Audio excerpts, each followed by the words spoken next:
Yeah, so my name's Simon Hedges, age 54, live in Pocketchurch, Bristol Rovers fan, and I've visited all of the 92 Football League grounds.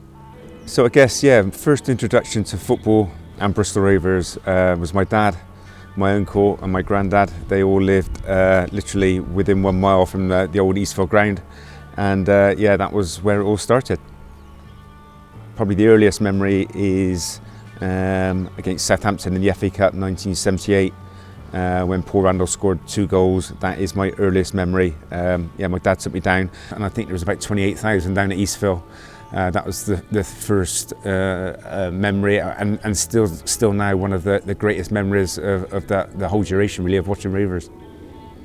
So I played football for Park School football team. That's a primary school, and also after school most days, and then the weekends we played over at the park in Kingswood Park. We used to always play here. This tree was one of the goalposts. There was another tree here, which is now been obviously removed. We used to play straight across there. No trees at the other end, so we had to put down the traditional jumpers for goalposts. And probably anything between 6 and 12 of us used to play every single day of the week when possible with the weather. 3 or 4 of the lads went on to play professional football. I wasn't quite as good as them, so I ended up watching Bristol Rovers, and then following on from watching Rovers has included going to all the 92 football grounds. The first 2 away games that I would have gone to, I'm pretty sure, were Exeter City and Lincoln on Rovers and special trains those days, and my uncle took me to both those games. So going to away games, was always a lot of fun, and then suddenly, I realised I'd been to 5 grounds, then 10 grounds, 15, 20 grounds. It was more a case of, completing something that, started off as a pretty good challenge, a difficult challenge. And once I got sort of 60, 70, 80, it was then a case of ticking off the final 10, 12, 15 to get to 92, yeah. Best experience of the men was probably, obviously there's been loads over the whole duration, but two stick in my mind. Lee Brown, when he scored the winner in injury time to beat Dagenham and Redbridge, so that we got promoted to Division 1. Yeah, another memory that sticks out in my mind is when Ricky Lambert scored down the other end in the top corner to beat Bristol City 1-0 to take us to the final at Wembley. Favourite ground is Anfield.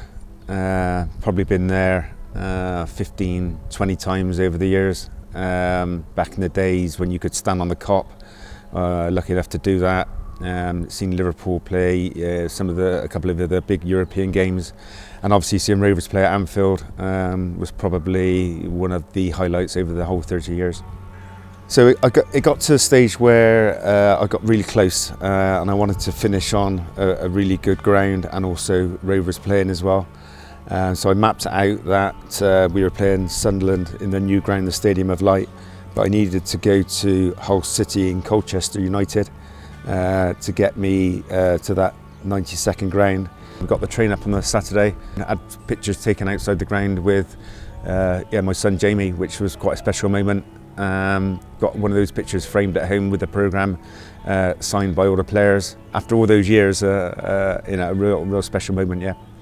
It's not just 92 grounds that I've been to. I've now been to 217. There are about 40 to 45 grounds that have now since been knocked down. About 45 other ones, some Scottish grounds, some foreign grounds, and also quite a lot of non-league grounds. And since COVID, I've started to go to non-league grounds much more regularly. Football is special to me for many reasons. I think the whole match day experience is good. Meeting different people. Those times when you score that last-minute winner, you can never forget. Even when you lose, 3 or 4-0, you moan and groan for half an hour after the game, but soon forgotten. You work all week, and then Saturday is football day. Whether you're playing or watching, it's a habit that will never go away.